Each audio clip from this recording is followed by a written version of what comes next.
I was streaming the moon landing, no, the Mars rover landing the other day, and there was a fair amount of people watching, but every time I would grab food and take a bite of something, the users would drop down to like half. I don't think people like to see other people eat. Good afternoon and welcome to the Microvision fourth quarter and full year 2020 financial and operating results call. All participants will be in listen-only mode. Should you need assistance, please signal a conference specialist by pressing the star key followed by 0. After today's presentation, there will be an opportunity to ask questions. To ask a question, you may press star, then 1 on your touch-tone phone. To withdraw your question, please press star, then 2. Please note this event is being recorded. I would now like to turn the conference over to Lindsay Stibbard. Please go ahead. Thank you. Good afternoon and welcome everyone to Microvision's fourth quarter and full year 2020 financial and operating results conference call. Joining me on today's call are Sumit Sharma, Chief Executive Officer, and Steve Holt, Chief Financial Officer. The information in today's conference call includes forward-looking statements, including statements regarding exploration of strategic alternatives, sale of our product verticals or technology, sale or merger of the company, or completing any such strategic transaction, maximizing shareholder value, managing costs, expected customer orders, future royalties, progress under and benefits of existing contracts and license agreements, and the negotiation of future agreements, customer product launches, advantages of our technology, litigation, business execution, projections of future operations and financial results, availability of funds, product development applications and benefits, availability and supply of products and key components,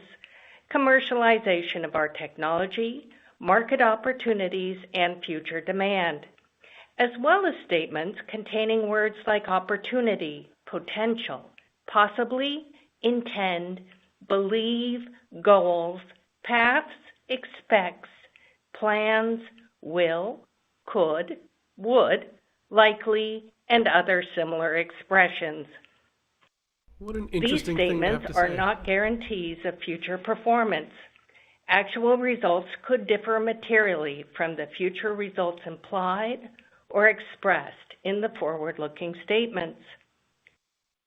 We encourage you to review our various SEC filings, including our annual report on Form 10-K filed on March 12, 2020, and Form 10-Q filed on October 30, 2020, as well as various other SEC filings made from time to time in which we discuss risk factors associated with investing in Microvision. These risk factors could cause results to differ materially from those implied or expressed in our forward-looking statements. All forward-looking statements are made as of the date of this call, and except as required by law, we undertake no obligation to update this information. The financial numbers presented on the call today are included in our press release and in the 8-K filed today. Both are available from the Investor Relations section of our website. This conference call will also be available for audio replay in the Investor Relations section of Microvision's website at www.microvision.com. And now I'd like to turn the call over to Sumit Sharma. Sumit? Thank you, Lindsay. Good afternoon, everyone. As we look back at 2020, I see it as a defining year for us. A year ago, we faced a very challenging business environment and global outlook. Despite this, we made important progress that allowed us to stabilize the company for 2021 and positioned us to advance our technology while pursuing strategic alternatives. I would like to start by thanking our employees for their dedication, creativity, innovation, and execution. The potential value of this work is just starting to come into focus as the market segment in advanced driver safety and autonomous driving sees established multinational technology companies, software companies focused on delivering mobility as a service, and traditional automotive OEMs and Tier 1 companies start to invest in and engage in preparation for this emerging market.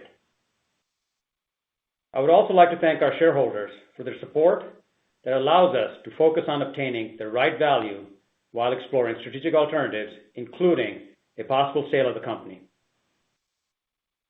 This support has enabled us to have a stronger balance sheet as we continue evaluating our options while we work to complete our long-range LiDAR sample, which we expect to be best in class. I will expand on this a bit later in this call.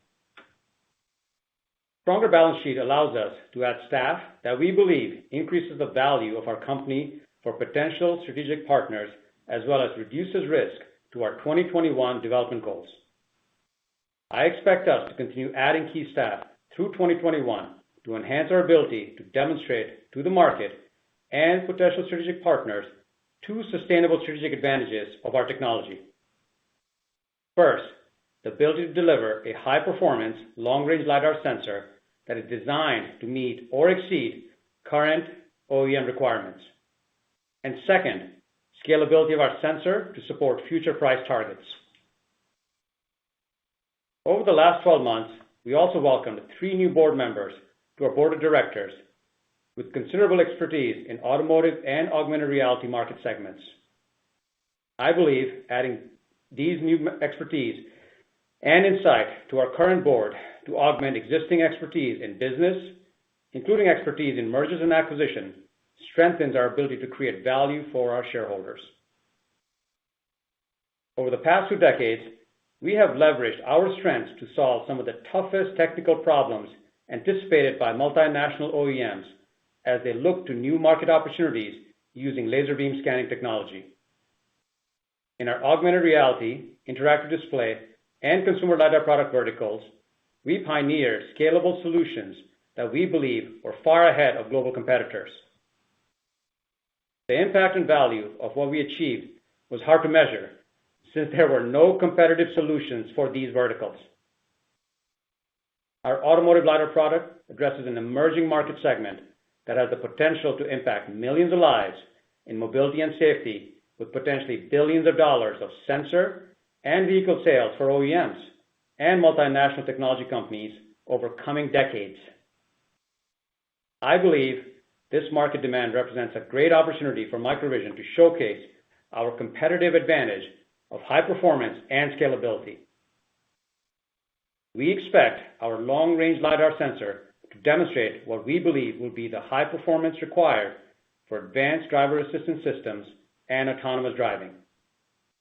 This performance is calibrated to meet current OEM requirements and would include range of up to 250 meters and beyond, a high-resolution point cloud with up to 10.8 million points per second from a single return, object velocity relative to ego vehicle from a time-of-flight LiDAR, low latency, intensity, inertial output, and interference immunity from sunlight and other LiDARs.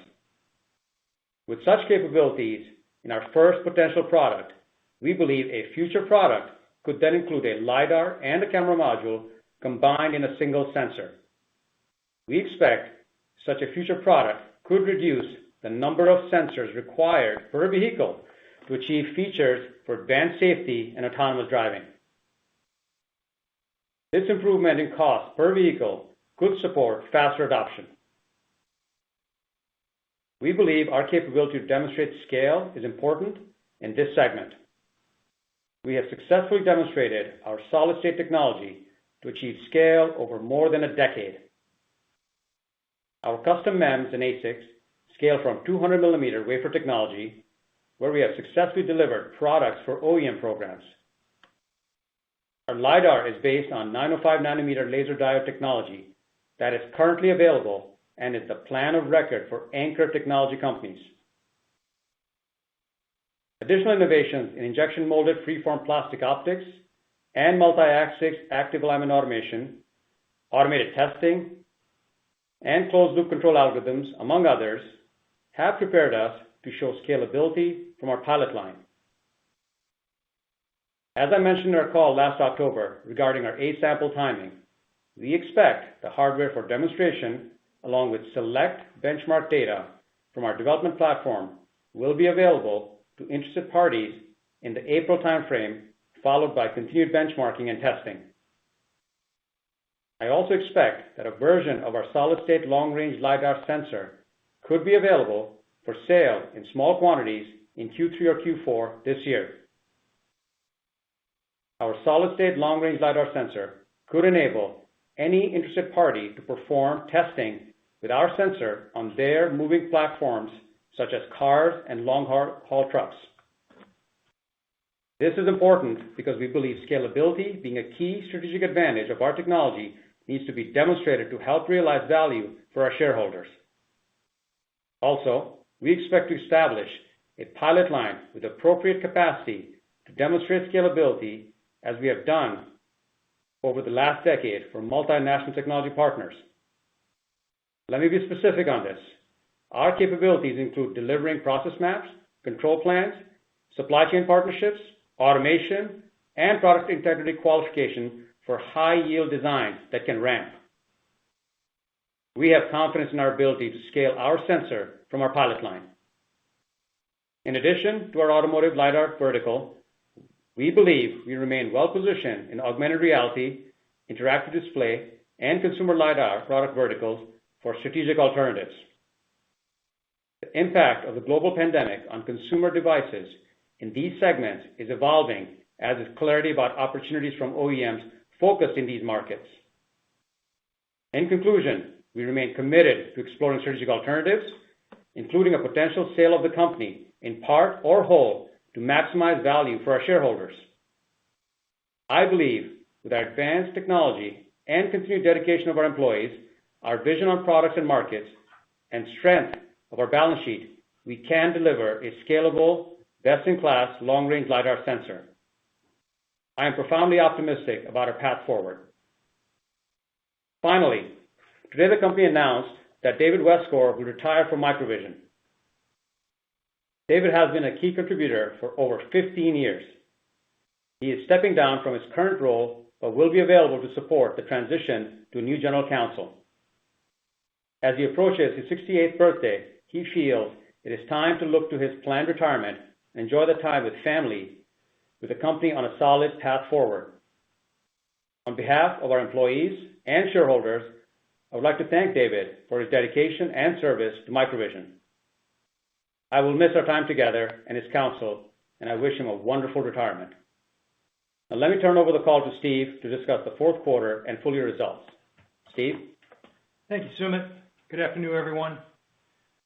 Before I move on with my prepared remarks, let me just echo Sumit's sentiments about David's retirement. I too will miss the daily interaction and wish him the best in retirement.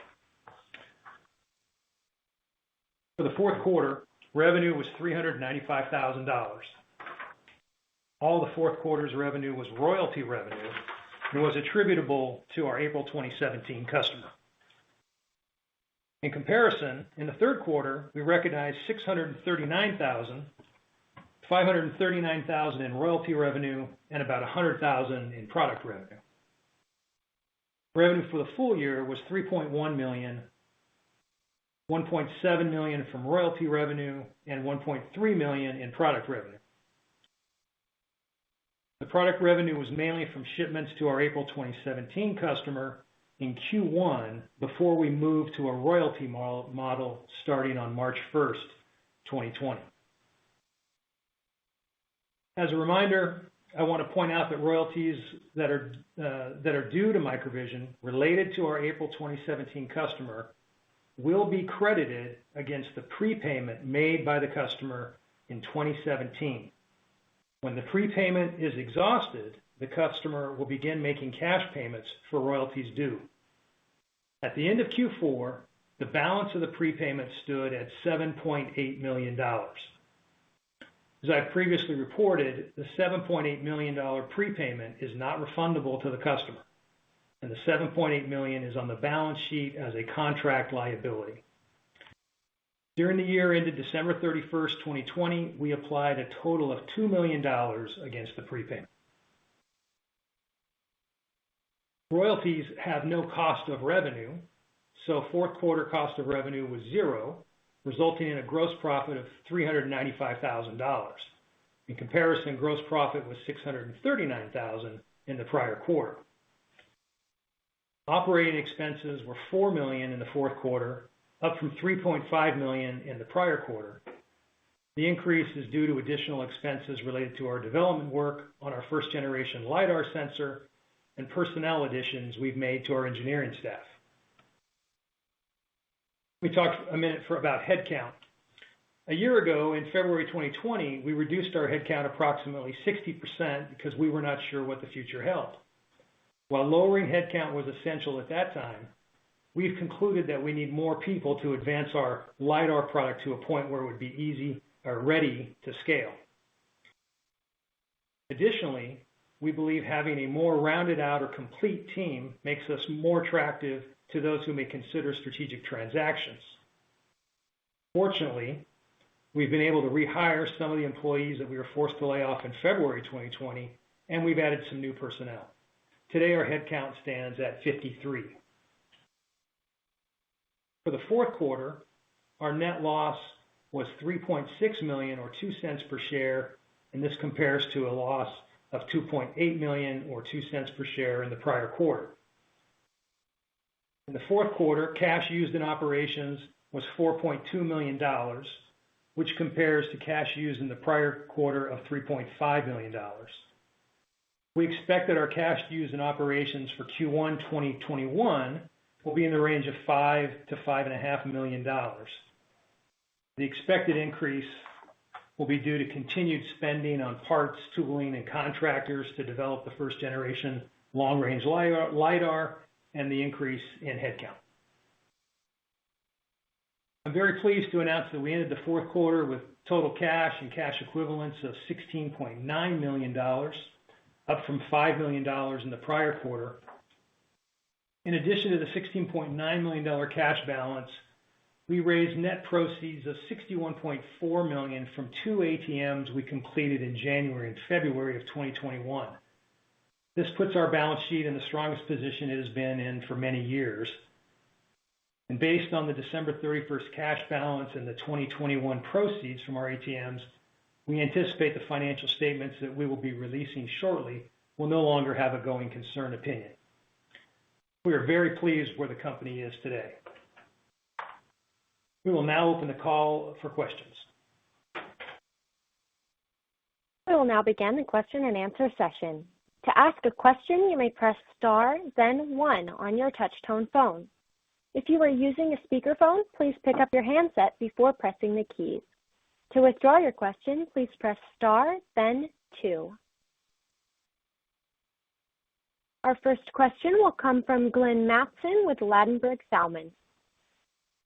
Hi, yeah, thanks for taking the question. I have a few, so just bear with me. So on the just quick on the interactive displays, we're trying to kind of think about what that could be worth as far as to a third party or strategic buyer or something. You know, it was about a year ago, thinking about that this time that the large customer that you were potentially working with kind of stepped back from that project. So, you know, perhaps could you give us an update on, like, has there been any further discussions on new products? Has that customer come back? I mean, there's a lot of applications where that could be useful, obviously. There's a lot of home speaker companies who would maybe be interested in, you know, differentiating themselves. And, you know, that product's been available now for a few years, more or less. I know it's been improved over time, but maybe you can give us some color, Sumit, on how you know, how much interest there is right now in that part of the business. Yeah, I think, Glenn, that's a good question. But as I mentioned in my remarks, you know, the impacts of global pandemics and what's that done to consumer device demand, you know, that gets stabilized based on, you know, what OEM outlook would be. But at this point, you know, we are well positioned in the 3 verticals I mentioned on the consumer side. And beyond that, like, you know, we're not giving any more clarity. But you're right. There's, as a consumer myself and yourself, we can recognize in our lives, especially in the last year, there's multiple opportunities to have a technology like that, especially when it's a class one and it could embed in a lot of different places for a lot of different applications. On the April 17 customer, on that display piece, is there, that's been out for a while now. So maybe can you talk about, are they seeing an uptake in usage or anything? There's a lot more, AR, VR stuff going on these days. So can you just give us, do you have any sense, or are you completely separated now that you've more of a licensed partner rather than a solutions provider for them? Yeah, on the April 2017 customer, we are expecting that will increase over 2020. And we're rooting for that product to do well and for it to really be successful. So we do think there will be some increase. Okay. And then moving on to the LiDAR stuff. So congrats on the progress. Nice to know. I think you said the April timeframe, which I assume, being that you think you'll have product for shipment late in the back half, is like just plus or minus a few weeks, I guess. I guess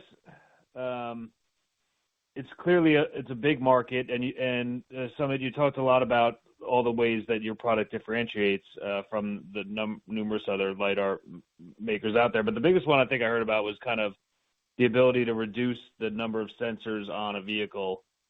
So I just like some clarity on that, I think, because it is important, I think. And then, are you suggesting that there would not be a need for any redundancies, or that instead of 3 or 4 sensors, you can get down to 1 or 2, or just a sensor system? So maybe you could just kind of clarify or maybe expand on that. I think that's an interesting point.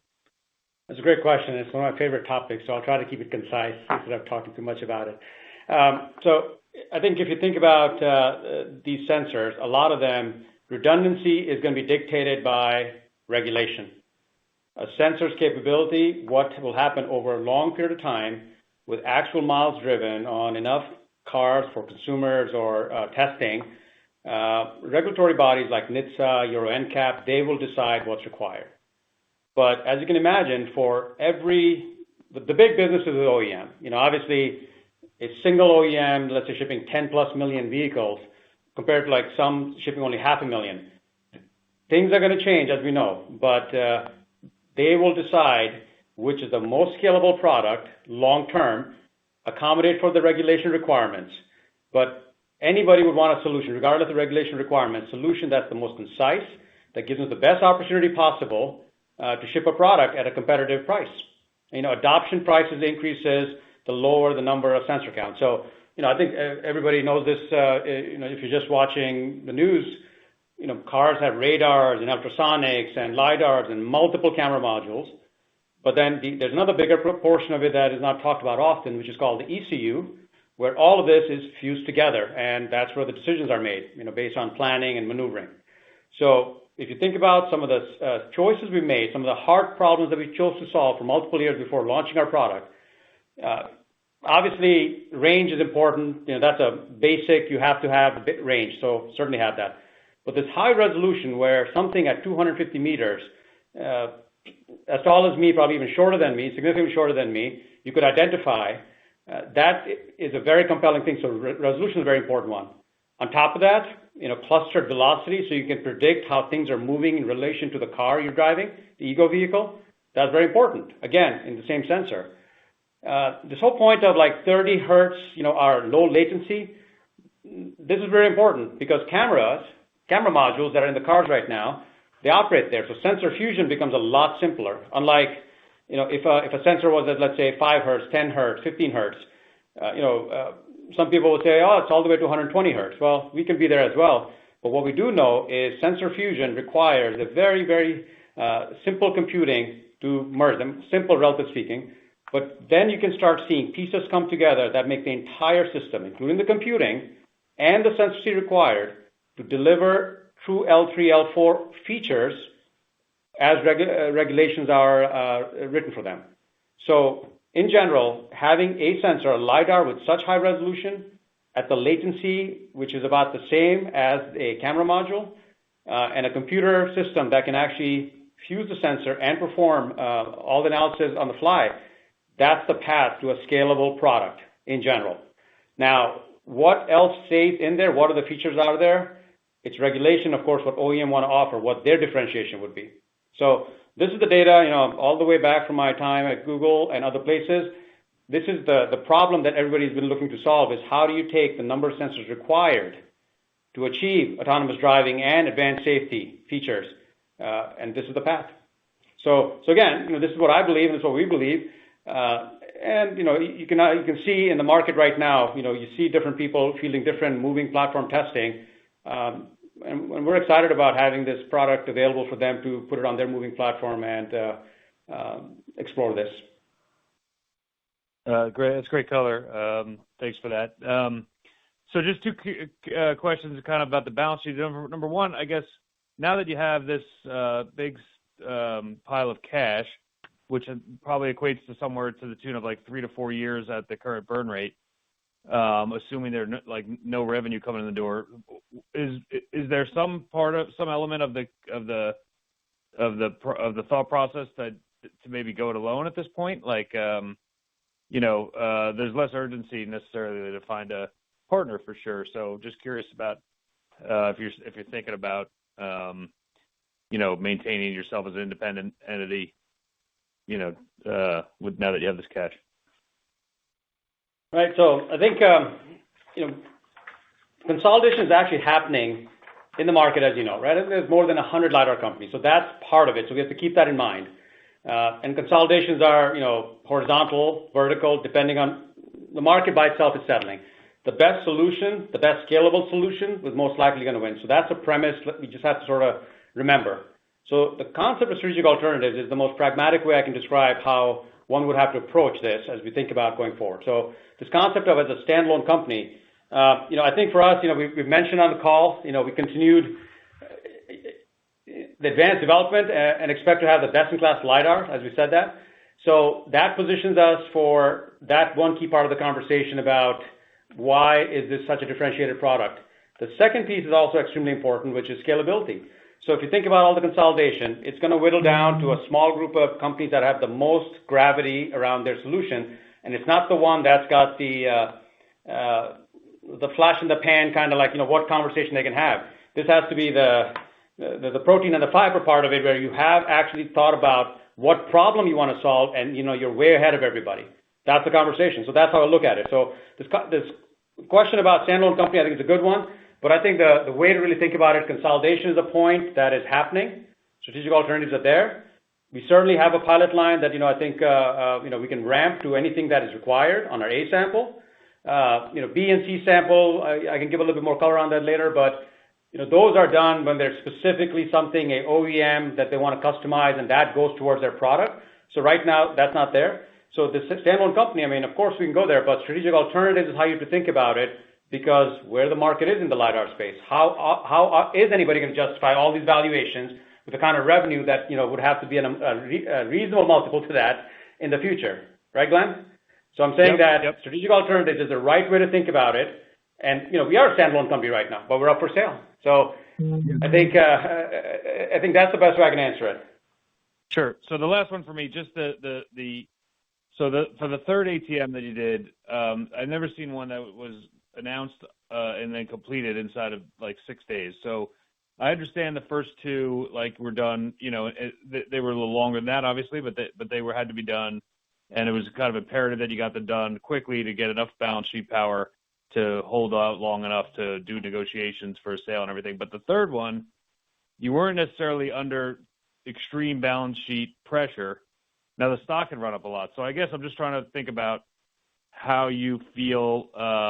In other words, if you thought the stock had a lot of room to run, you might have taken a longer time because you weren't on any time crunch balance sheet wise to get that done. So just kind of think about if you could just discuss the thoughts about how you executed so quickly.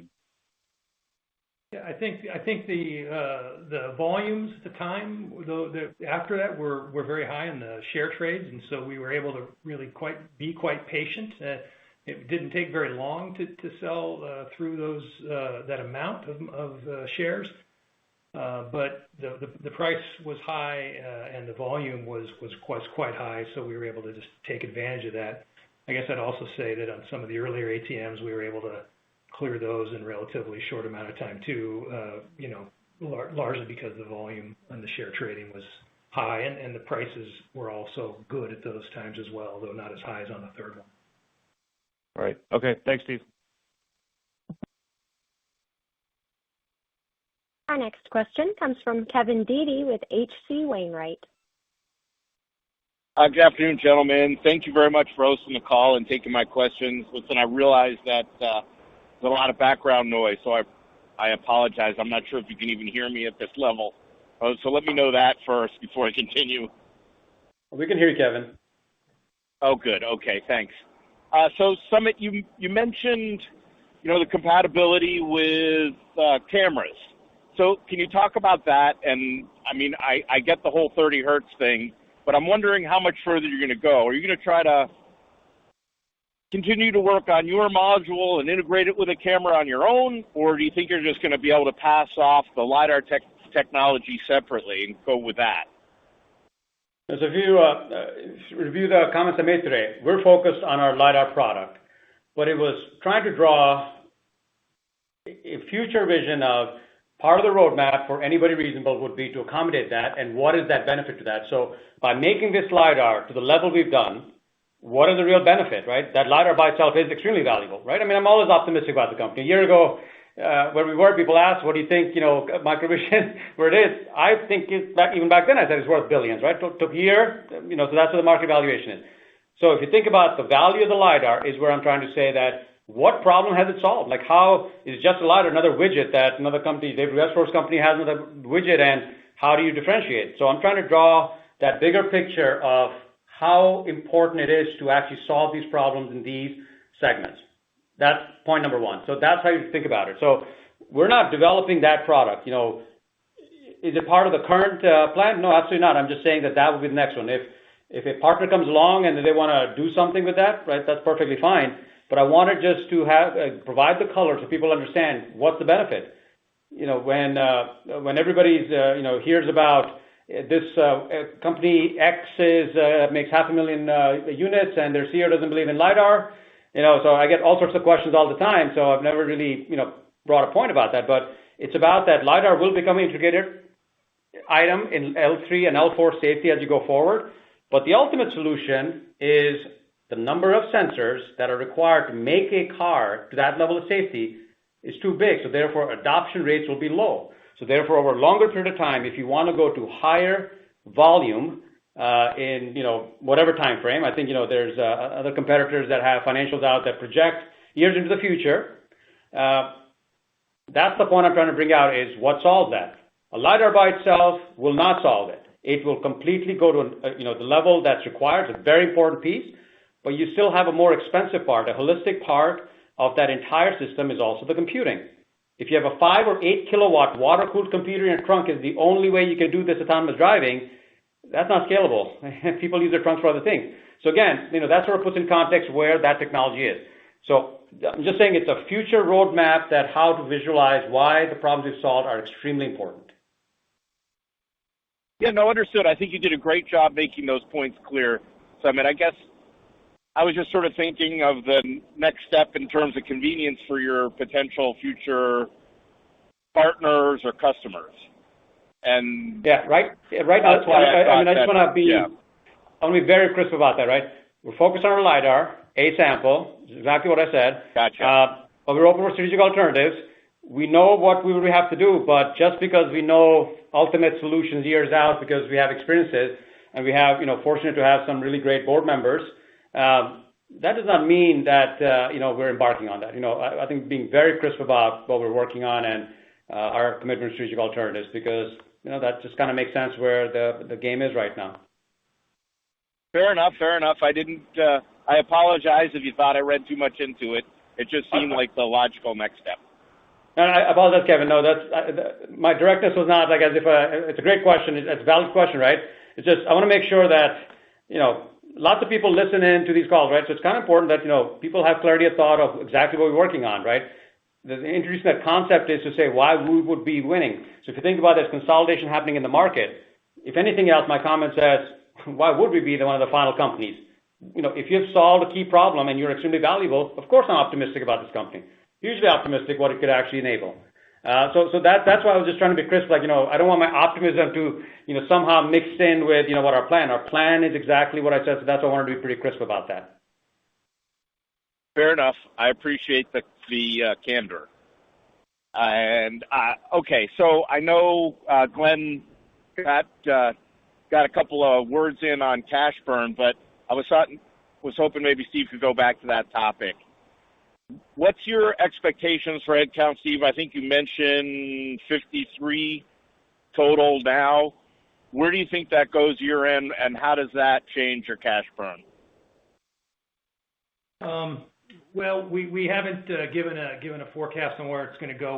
We see that we'll be adding some, throughout the year, but just to sort of kind of bookend it, I think it'd be in the realm of 80-ish would be as high as I would think it would be, potentially lower, but it's not ramping tremendously.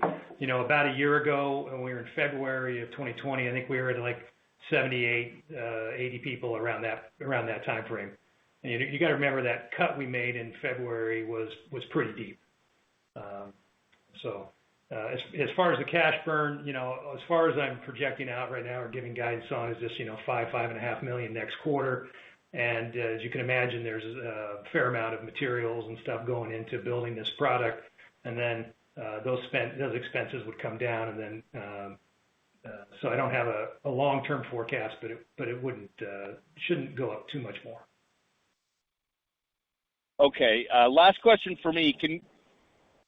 I know Summit spent a lot of time on this too, but can you just kind of go over exactly what will be tangible within the April timeframe?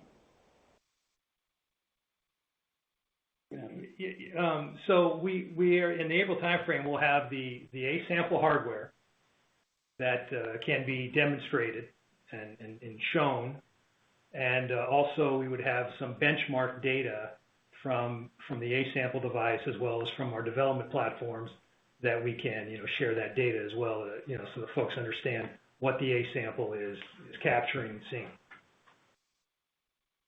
Okay.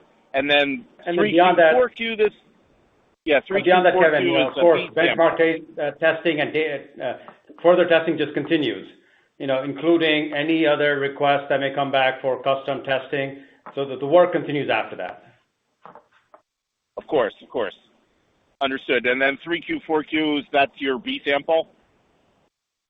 No, that's A sample. That's where it's up for sale. So as I said, potentially if somebody wants to put a piece of hardware on a moving platform testing, because, obviously we're not investing in moving platform testing, on cars or long haul trucking, however that could be utilized, right? We would have the capability to build that, but it's a pilot line in the sense that it can be ramped.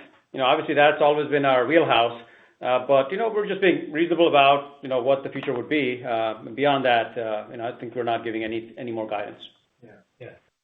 Fair enough. Appreciate the time, gentlemen. Yeah, Kevin, I'm sorry, Steve. Go ahead. Yeah, let me make clear. The demonstration we're doing would be to potential customers or other interested parties. It's not a public demonstration per se, but it's to folks that we're in conversation with. Understood. Thank you very much, gentlemen, for entertaining questions, and thanks again for hosting the call. Very much appreciated. I think Summit, most everybody that's listening in feels the same way that you do, right? There's a lot of technology, and it has a lot of value. Yeah. I think, this is like a fight for the future. The last time I remember feeling this kind of excitement was, what we call the internet age, right? In the late 90s or the mid 90s, you knew that there was a big revolution that would impact everybody's life. So I'm excited. All of us are. Thanks, Kevin. Very good. Thank you, gentlemen. So we're going to go on to some other questions. We received over 70 questions from investors. Many of the questions are variations of the same topic, and most of the questions were addressed in our prepared remarks. As we did last quarter, we tried to consolidate the questions on the same topic to address the basic issues. We won't be able to answer every question that was submitted, but we will go through several. And so the first question is, Sumit, can you provide any more color about your automotive LiDAR A sample, the outdoor testing, and customer validation, and also will there be a B or a C sample? That's a good question. So as I mentioned, A sample, I think it was back in October also we gave color on this. A sample is a specific thing that is a general part that everybody can utilize to evaluate the impact your technology will have on the path they have. So therefore, it's funded by Microvision, obviously, and, it enables us to address it to every potential interested party. It's got advanced features in our sensor. They must go through appropriate verification, as you can imagine. So when you say 250 meters or resolution, you have to demonstrate that. And of course, all the other custom requests that may or may not be there to evaluate for a specific part of it for somebody confidentially, specifically for them. So it's a great platform is how you think about it, A sample. It allows us to, that's why we say like we have the A sample hardware, but we also have a development platform. So depending on, what's happening, we address that. And that's why that data is, I think a lot of the retail investors ask for, is that data going to be made public? The answer is like, no, because there could be confidential stuff in there. So no, this is benchmarking data that we provide to interested party, okay? So outdoor testing is a very important one. Obviously, one of the big features here is with our active scan locking, that allows us to have a time-of-flight LiDAR in a 905 nanometer laser, which is pretty unbelievable. In outdoor testing, you have to verify these features. So that is something that is the most basic verification you have to do. Today is a very beautiful day in Seattle, Redmond area. It's bright up to like what's called 70,000 lux. It's a pretty bright day. Some of the brightest days that are in all of U.S. is about 100,000. Unless you're in Death Valley, it's about 127,000 lux. So it's a very bright day. So you have to verify the performance over a wide range of conditions. That's very important. So you have to produce, as you can imagine, a broad body of data with all sorts of things, all sorts of modifications that somebody may or may not ask for. That's one important thing to remember. So A sample, again, like we said, there's a timeline for the hardware, but then the work starts of getting all this data to get everybody's questions answered, any interested party. And we probably most likely are going to get asked by interested parties further along to explore capabilities custom to them. So this is not something that, all of the standard data sheet stuff, this is specifically for something of interest to any interested party. That testing has to continue as well. So that's why, the period we embark on a big verification testing and everybody's thirst for data would be done, who's working with us under NDA, right?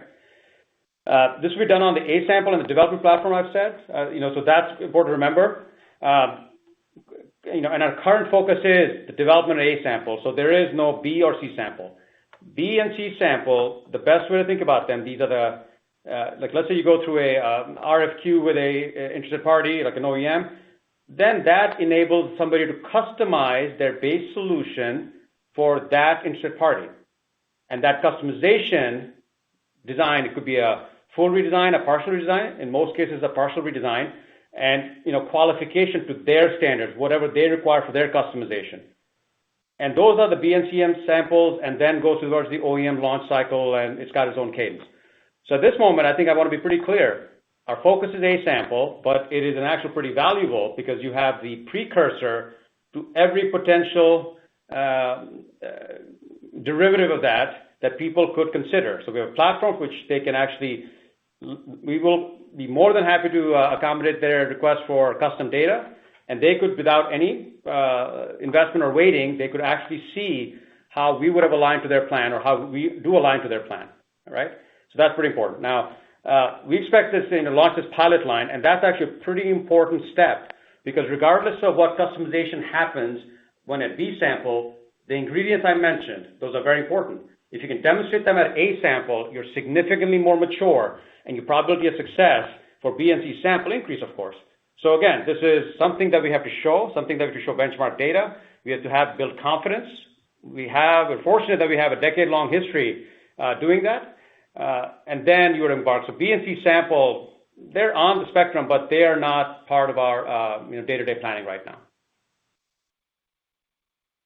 Okay.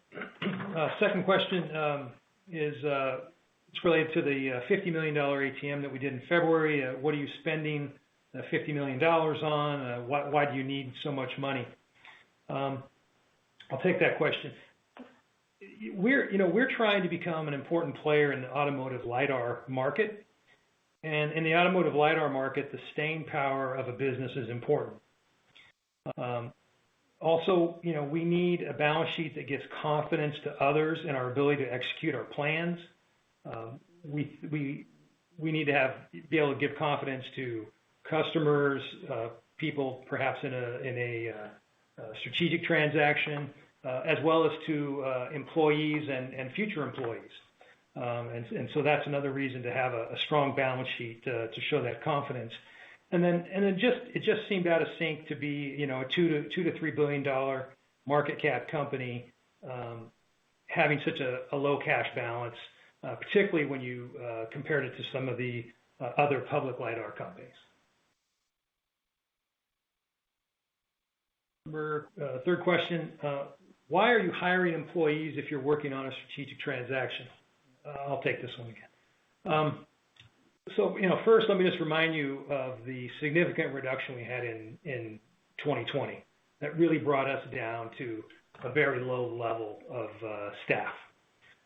And so, why do we need some hire more employees? Well, first, we're working on aggressive timelines to complete the development, improve scalability.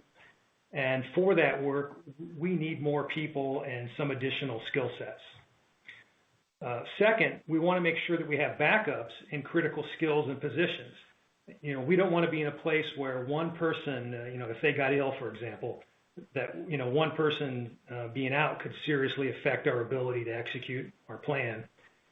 And then thirdly, we need to have an infrastructure in place to support the work that's going on. So, we need IT, we need people operations, and we need accounting and finance at the appropriate levels to support the business. So those are all the reasons that we're bringing on some folks. The fourth question was, can you provide an update on the April 2017 customer? I think Glenn asked that question as well. Not much more to add in terms of what I mentioned when Glenn asked the question, which, the customer continues to ship product with our components. They continue to report their shipments and their quarterly royalties. We expect 2021 royalties are going to increase over 2020. And, we're just hopeful and wish that customer a lot of success building up the volumes and the sales of their product. The fifth question, we talked about scalability today. Why is being able to scale in your product so important? Sumit, you want to take that one? Yeah. So I think I mentioned this also in the Q3 earnings call.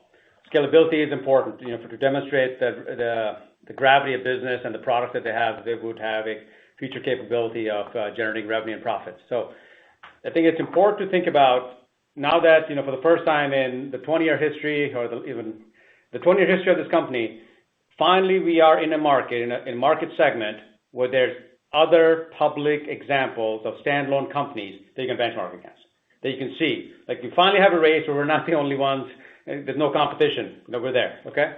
So keep that in mind.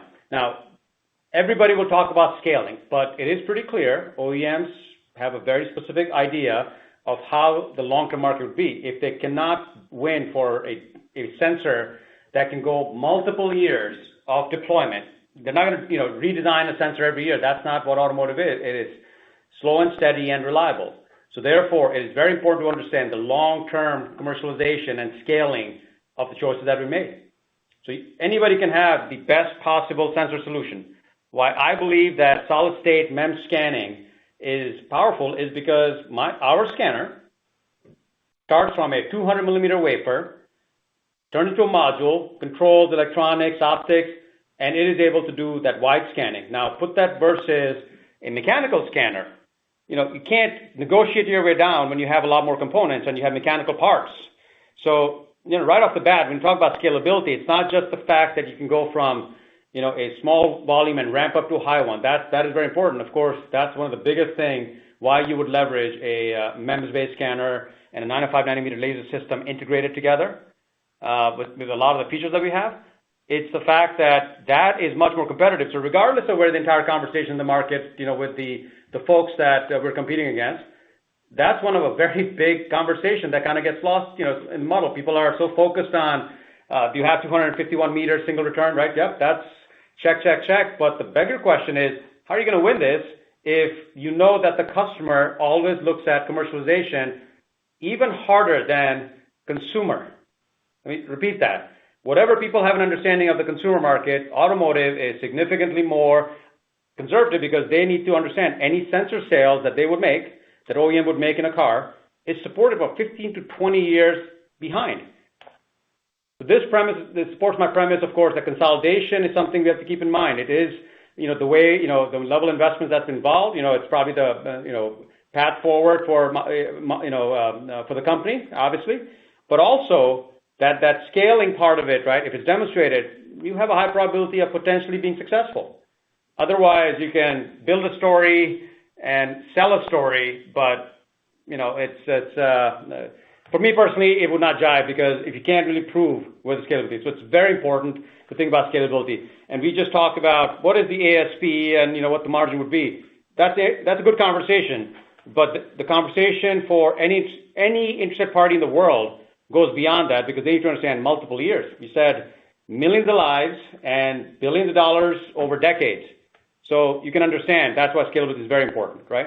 So if you combine all that together, right, you have to really give long-term confidence to hit target price points and margins that they would experience, and that's important. That's the step. So actually, I think Steve and I had a great conversation about this. Steve, you want to add a couple more things to this? Yeah, well, I think one of the things when it's on scalability, we are putting together a pilot line, but just want you to be aware that we're not going hog wild with some big factory. We're building a pilot line to prove our capabilities and the fact that this product does can be made to scale and can go, and the line could ramp up if it was needed, but that's the secondary. Right now we're focused on the appropriate level to be able to prove and show scalability in the product. Okay, I think this is the last question we have is this question is regarding where we are in the process of seeking strategic alternatives. Anything you want to add on that, Sumit, in addition to the comments we've already made?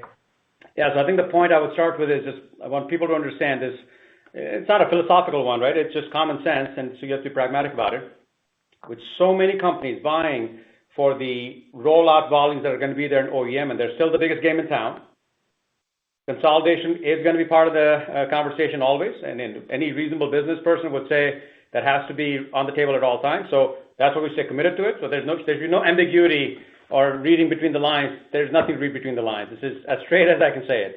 So I think it is actually important for strategic alternatives, seeking that. All right, that's number one. I think to realize the right value for the company, advancing our hardware, demonstrating scalability. Again, I've hit on that quite a few minutes here. Is key given the current competitive landscape. So as you get more people in there, the conversation going different places, but I tend to want to just stay down like, this is how, if there's one thing that everybody can tell the story of their company, their product, saying, hey, I'm going to win. We're going to win. We're going to win. But there's another thing that you can see a company and seeing a group of people and seeing a product when you can see them move yourself from the outside as an investor and say, I think they're going to win because this is how it would piece all together. Any reasonable person would see this is how it be. There's nothing exotic about it. And that's very important. So I think just come out and be pragmatic about it, which is this is where we are and all the variations of the chess game, yeah, it's reasonable. So therefore, strategic alternative still stays in the forefront of our thinking, all right? So it's very important. And again, the current key landscape, associated with the market capitalization for potential parties, you can see where everything is, so it is very important to focus on the right thing. We continue to advance development of our automotive LiDAR. And again, as you notice, is to A sample. Again, be pragmatic about what you have to do to enable.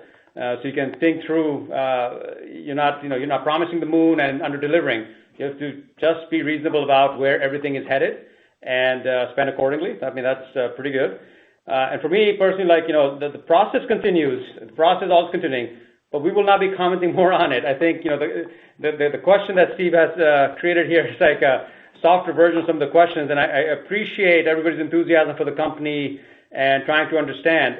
But as we've said before, I assure you, the process continues, but we will not be commenting on any specifics. Okay. And with that, that's the last question. Sumit, do you want to make any final comment?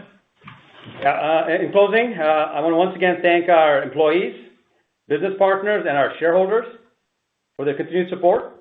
I look forward to reporting on our progress in the future. Thank you. The conference is now concluded. Thank you for attending today's presentation. You may now disconnect. Okay, that's it for that. Super quick summary. Conference call with Sumit Sharma and Stephen Holt and all of us. They talked about we are for sale. He said that a bunch of times. They're hiring a bunch of people, but that's because they cut a bunch of people in February 2020. I didn't even know that.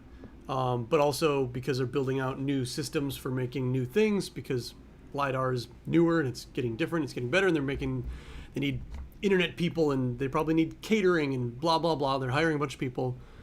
General Counsel David Westgore is retiring.